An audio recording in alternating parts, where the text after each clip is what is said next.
Bienvenue dans ce nouvel épisode de Coup d'État et aujourd'hui on va parler d'un de mes sujets préférés qui est de celui de jouer dans ses propres règles. Qu'est-ce que ça veut dire jouer avec ses propres règles? Il y a longtemps, je faisais du judo et j'avais un maître qui faisait cette taille-là, qui était japonais et qui parlait toujours un peu comme maître Yoda. Et il m'a dit, les bons joueurs maîtrisent les règles, les grands joueurs créent leurs propres règles. Bon, j'ai fait 7 ans, ça m'a marqué, j'ai été illuminé et je me suis dit que toute ma vie, j'inventerais mes propres règles. Qu'est-ce que ça veut dire? Ça veut dire que dans la vie, vous pouvez écouter les conseils, vous pouvez écouter Coup d'État, vous pouvez prendre de l'inspiration, vous pouvez apprendre des choses, mais ce qui est important, c'est d'en faire votre propre soupe. Ce qui est important, c'est d'en faire vos propres règles. Qu'est-ce que c'est des règles? Des règles, c'est un ensemble de critères plus ou moins interdépendants, mais qui ont une importance essentielle, c'est d'être cohérentes. Ce qui compte dans la vie, c'est pas d'avoir tort ou raison. Finalement, on pourrait avoir un débat philosophique sur le critère de vrai. Je pourrais vous expliquer qu'il est inaccessible aux hommes et qu'il n'est pas possible de savoir ce qui est vrai ou faux. Ce qui est vrai dans une entreprise va être faux dans une autre parce que le contexte va changer. Et le contexte est toujours beaucoup plus important que n'importe quel principe. Non, ce qui compte, c'est la cohérence. Quand on dit inventer vos propres règles, on veut dire inventer une série de règles qui a sa propre cohérence. Et la cohérence, c'est essentiel.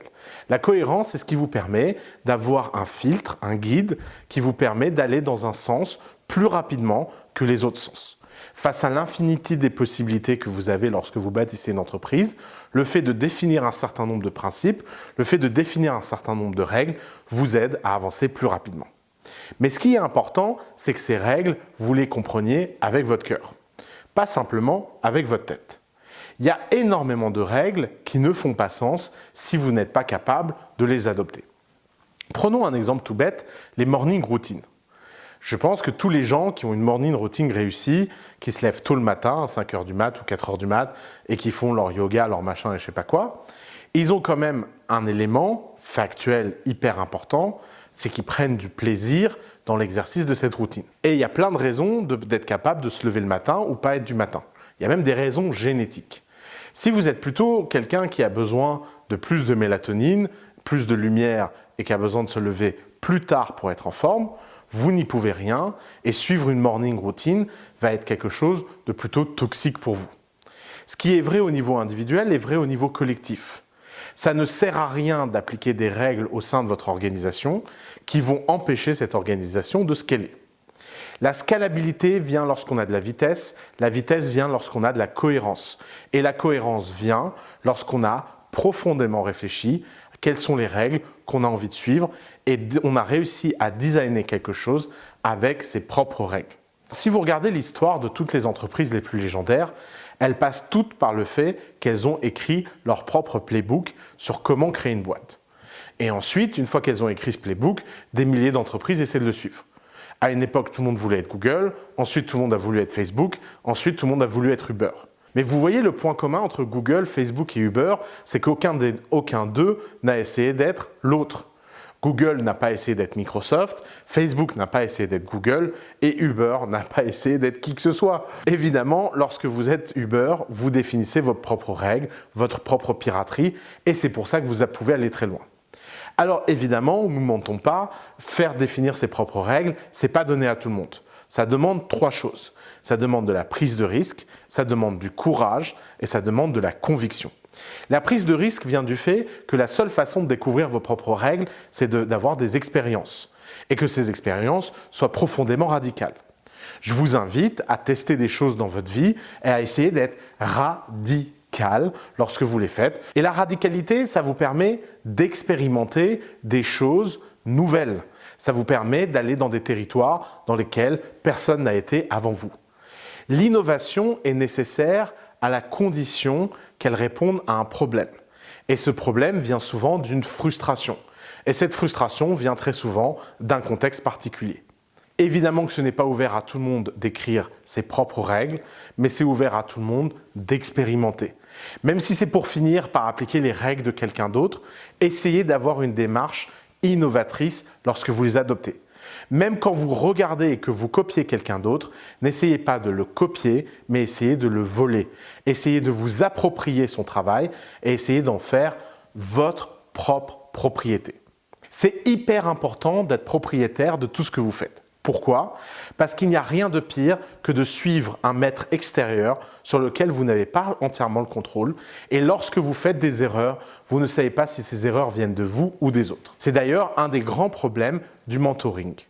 Le mentoring, c'est efficace lorsque l'élève et le mentor ont une relation d'égal. Et lorsque le mentor pose des questions. Si le mentor commence à donner des réponses, vous allez être dans le cas où vous êtes forcément perdant. Je m'explique. Imaginons que vous vouliez faire A. Et moi, votre mentor, je pense que vous devriez faire B. S'ensuit la première perte de temps. Discutons A contre B. C'est une perte de temps monumentale. Maintenant qu'on a perdu ce temps, il y a deux résultats possibles. Soit vous m'avez écouté et vous faites B, soit vous ne m'avez pas écouté et vous faites A. Dans le cas où vous faites A, il y a deux possibilités. Soit vous avez raison et je perds en crédibilité, soit vous avez tort et vous perdez en confiance. Perdant, perdant. C'est pas terrible pour moi de perdre en crédibilité, après tout je suis votre mentor. C'est pas terrible pour vous de perdre confiance en vous avec un mentor qui vous dit « Ah je vous l'avais bien dit, je savais bien que ça ne marcherait pas ». Maintenant, encore pire, imaginons que je vous ai convaincu et que vous fassiez B. Si vous faites B et que ça marche, vous vous direz que vous êtes nul, et vous n'allez jamais pouvoir en tirer une véritable victoire puisque vous penserez que cette victoire vient de quelqu'un d'autre. Soit vous faites B et ça ne marche pas et vous allez me rendre responsable de votre échec. Vous voyez, perdant, perdant. Et pourquoi cette relation, elle est perdante? Elle est perdante parce qu'on ne peut pas dire à un entrepreneur ce qu'il peut faire, on peut lui dire comment le faire. Moi, quand je mentor des gens, je me pose la question, lorsqu'ils veulent faire A, de quelle est la meilleure façon de faire A. Et si je pense qu'il devrait faire B, je ferme ma gueule. Parce qu'au fond, ce qui est important, c'est d'être propriétaire de ses décisions. Les Américains parlent d'empowerment et de ownership. Ces deux notions qui reposent sur l'idée que vous ne pouvez pas être jugé sur vos actions si vous n'êtes pas responsable et en pouvoir de vos actions. L'avantage quand on est propriétaire, c'est qu'on assume seul la responsabilité. Alors évidemment, c'est dur parce qu'on est tout nu et c'est dur parce que lorsqu'on a tort, on n'a personne à qui se plaindre. Mais c'est aussi beaucoup plus simple parce que la courbe d'apprentissage est beaucoup plus rapide. Étant donné que vous n'avez aucune excuse indirecte à faire valoir, vous êtes obligé de faire face à la réalité de votre situation. Vous êtes obligé de vous dire que tout ce que vous n'avez pas fait correctement, vous ne l'avez pas fait correctement. Et si vous ne l'avez pas fait correctement, c'est qu'il y a quelque chose à changer.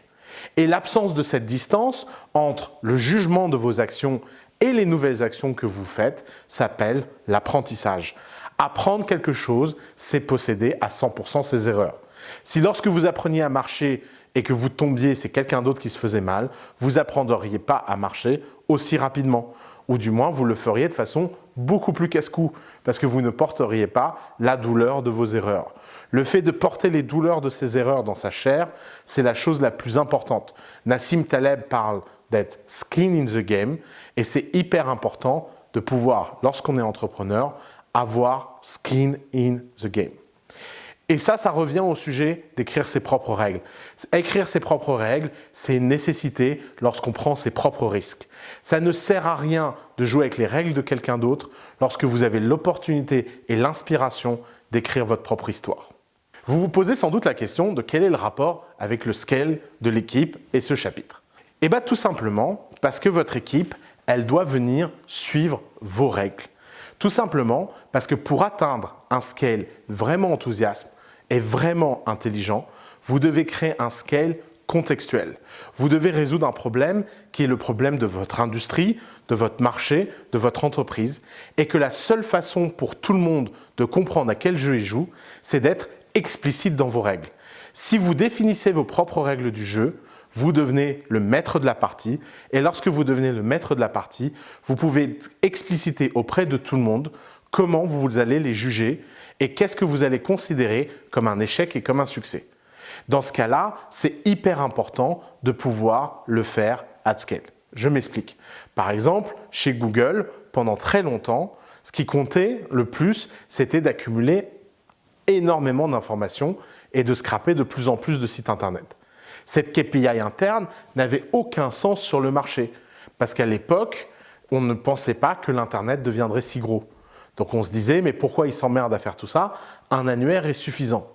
Mais parce qu'ils avaient leurs propres règles, parce qu'ils avaient leur propre cosmogonie, le jour où l'internet est devenu plus grand que tous les annuaires du monde, c'est les seuls à avoir pu gagner. Facebook, dès le début, a eu ses propres règles sur la privacy, qui aujourd'hui leur coûte assez cher.